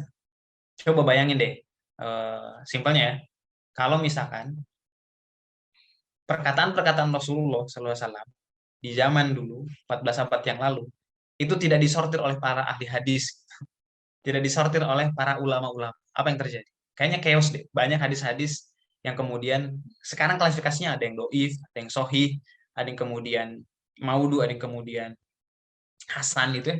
Jadi derajat hadis itu ada yang paling sohih gitu, yang paling tinggi, sama ada yang paling rendah gitu. Doif itu lemah, ada yang paling rendah lagi. Doif apa tuh? Maudu, hadis palsu. Coba bayangin kalau nggak ada orang-orang mensortir hadis itu. Kayaknya tersebar. Terus nggak ada yang memusafkan Al-Quran gitu ya. Apa yang terjadi? Ya udah gitu. Campur aduk, acak-aduk gitu ya. Nah, ini juga tentang ilmu pengetahuan juga seperti itu. Jadi teman-teman ini berkontribusi pada peradaban manusia. Tidak hanya untuk kampus aja gitu ya, lulus, bikin skripsi, lulus, kemudian simpan di perpustakaan gitu, nanti dibaca sama adik-adik kelas, nggak gitu doang. Itu memang buat luas gitu. Kemudian mencari kebenaran ilmiah untuk kemajuan ilmu pengetahuan, teknologi, dan inovasi gitu ya. Nah, itu yang terakhir, ini berita buruk ya. Kalau kemudian kita melanggar etika penelitian gitu ya, ya ada sanksi yang tidak menerapkan etika penelitian. Yang tadi dicabut akademiknya, atau bahkan dicap, wah ini orang ini nggak bisa percaya gitu. Orang ini nggak layak untuk jadi dosen, orang ini nggak layak jadi peneliti. Gitu. Nah, cuman memang ini masih gimana ya, masih kurang di kultur kita. Kalau di zaman kultur ilmu pengetahuan yang lama begitu ya, para peneliti-peneliti, para sekolah-sekolah, para ilmuwan-ilmuwan zaman dahulu, mereka tuh ketat dalam hal ini gitu ya. Makanya ada Royal Society gitu ya di Europe gitu. Kalau di Islam ada kategori-kategori para ulama, para periwayat hadis yang kemudian mereka tuh dinilai dari 4 hal gitu ya, dari mulai hafalannya, dari mulai kejujurannya dan seterusnya gitu. Kalau di kita sekarang agak susah ya. Ada dosen-dosen yang kemudian dia viral gitu, apa namanya, bikin kontroversi, ya masih dianggap sebagai dosen gitu. Harusnya itu ya udah nggak ada adab gitu, udah nggak ada etika gitu. Tidak perlu kita sadari teman-teman sekalian. Jadi tanggung jawabnya itu jauh lebih tinggi dibandingkan sekedar karya, apalagi gelar gitu ya. Gitu. Jadi teman-teman punya semangat lah di sana ya. Nah, kita lanjut. Ini saya mau ngulas sedikit tentang ayat nih ya. Mumpung bulan Ramadan nih. Kalau bulan-bulan biasa mungkin agak susah ya. Dan karena bulan Ramadan biar ada sense ruhaninya sedikit. Ini saya ngutip di surat Al-Furqan ya, ayat 63 gitu ya. A'udzubillahi minasyaitonir rajim. Langsung aja artinya ya, nanti teman-teman bisa baca ayatnya. Dan hamba-hamba Tuhan yang Maha Penyayang itu ialah orang-orang yang berjalan di atas bumi dengan rendah hati. Dan apabila orang-orang jahil menyapa mereka, mereka mengucapkan kata-kata yang mengandung keselamatan. Coba ini sebuah apa namanya, petunjuk yang luar biasa buat kita ya. Ini ada kaitannya dengan etika dan adab tadi gitu ya, dengan apalagi khusus ketika penelitian gitu ya. Tadi kita sepakat menjaga etika itu menjadi penting bagi manusia. Kenapa? Karena itu menjaga manusia itu sendiri gitu, agar senantiasa rendah hati gitu. Kemudian objektif, kemudian open mind, moderat dan seterusnya gitu ya. Itu menjadi penting. Kenapa penting ya? Itu tadi gitu. Di sini disebutkan ibadur rahman gitu ya, orang yang kemudian sudah punya apa namanya, menjadi hambanya Tuhan gitu yang Maha Penyayang begitu. Ya seorang muslim gitu, seorang peneliti yang dia percaya kepada Allah, kemudian sembahyang kepada Allah, sholat kepada Allah, kemudian taat kepada Allah. Mereka itu secara karakter gitu sangat cocok dengan karakter-karakter akademisi atau ilmuwan-ilmuwan itu cendekiawan. Kenapa? Harusnya seperti itu. Karena sudah sejak awal mereka tuh rendah hati gitu ya. Bahkan kalau ketemu orang-orang jahil begitu ya, sebut di sana disebutnya yamsun alal hardi hauna wa idha khotabahumul jahiluna qalu salama gitu. Jadi secara karakter dasar udah bagus itu, udah baik, udah senang memanfaatkan gitu ya, memberikan hal yang manfaat. Dan ini kalau dibaca lebih lanjut gitu tentang ayat ini sampai ke ayat 76 di surat Al-Furqan itu ya, kita bisa pahami oh ternyata muslim yang kemudian cocok banget jadi peneliti itu kayak gini. Nah, yang pertama itu rendah hati. Dia tidak sombong gitu. Kemudian objektif gitu ya. Oh, ada kekurangan, bersedia diperbaiki. Kemudian open minded, tidak apa namanya? Eksklusif gitu. Tidak kemudian mengungkung diri begitu kan. Kemudian juga moderat gitu. Apa namanya, bisa bergabung di sana sini, kemudian senantiasa memperbanyak kawan gitu ya. Tidak mengkungkung diri dengan kemudian saya paling baik, seperti itu enggak, tapi terus belajar. Oke, waktu saya tidak lama lagi. Nah, sampai sini silahkan kalau ada yang ditanyain dari teman-teman, atau mungkin ada hal-hal yang salah ada yang saya sampaikan, teman-teman mau menyanggah gitu, silahkan. Gitu. Barangkali ada ya, jadi kalau ada bisa langsung disampaikan aja. Nah, karena waktu saya nggak banyak, saya coba lanjut ya. Jadi kalau teman-teman ada silahkan. Gitu. Ini bantu Mbak Sakiatul, Mbak Moderator, silahkan. Gitu. Kalau tidak ada, sekarang kita masuk lagi ke sini. Jadi kita sepakat ya, etika penelitian. Nah, tentu kalau etikanya sudah dibahas, seluk-beluk etikanya sudah dibahas, sekarang kita coba ulas tentang, oh ya pentingnya itu apa aja. Nah ini teman-teman bisa catat lah ya, teman-teman bisa capture gitu ya, apa saja. Yang pertama tentang mengikuti perubahan dunia yang sangat cepat gitu ya, supaya kita nggak ketinggalan. Kemudian mengambil keputusan yang tepat begitu ya, nggak serampangan mengambil keputusan, kebijakan. Kemudian meningkatkan produktivitas masyarakat. Gitu. Ini juga satu hal yang kemudian perlu ada. Gitu. Kemudian mendapatkan solusi lokal untuk mengatasi masalah jangka panjang, gitu. Meningkatkan kemakmuran. Gitu. Yang terakhir, mendapatkan low cost teknologi bisa berupa advance teknologi. Gitu. Ini manfaatnya banyak banget, manfaatnya luar biasa banget gitu. Dan ini menjadi tanggung jawab kita gitu, sebagai mahasiswa. Begitu. Nah, kemudian gambarannya seperti apa, kok bisa muncul gitu ya pengetahuan. Kira-kira seperti apa. Nah, ini gambarannya. Jadi daur penciptaan pengetahuan dari mulai fakta gitu yang ada di tengah di realita kita, di tengah-tengah masyarakat atau di lingkungan sekitar kita. Kemudian kita pahami gitu ya. Kita cari deskripsinya, kemudian oleh ilmuwan dihadirkan sebuah gagasan baru begitu ya di poin ketiga. Kemudian nanti masuk juga verifikasi, ada eksperimen, ada model data prediksi penjelasan terus begitu. Ini alurnya. Jadi terus berputar begitu.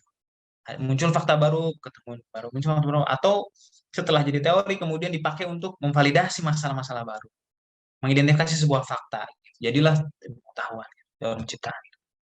Begitu juga dalam aktivitas tahapan pengembangan dan penelitian gitu ya. Dulu scientific finding-nya hanya sekedar sebuah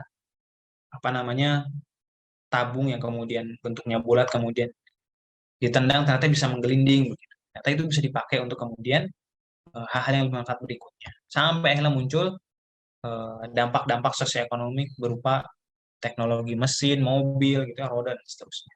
Gitu. Better, faster, and cheaper. Ini hal yang kemudian sudah menjadi hukum alam gitu ya. Akan terjadi seperti ini gitu. Kalau kita sudah paham etikanya tadi, tinggal kita ngerti soal ininya ya udah akan mudah untuk kita belajar lebih banyak gitu. Bukan akan mudah bikin penelitian atau melakukan penelitian enggak gitu. Itu tetap effort ya, tetap banyak usaha yang harus dikeluarkan itu, tapi akan jauh lebih mudah untuk kita mempelajari, termasuk juga hal yang menjadi basic di situ. Oke, sepertinya itu dulu ya. Masih ada setengahnya lagi nih dari PPT, cuma waktunya habis. Saya kembalikan ke Mbak Moderator, Mbak Zakiatul, silakan. Terima kasih banyak.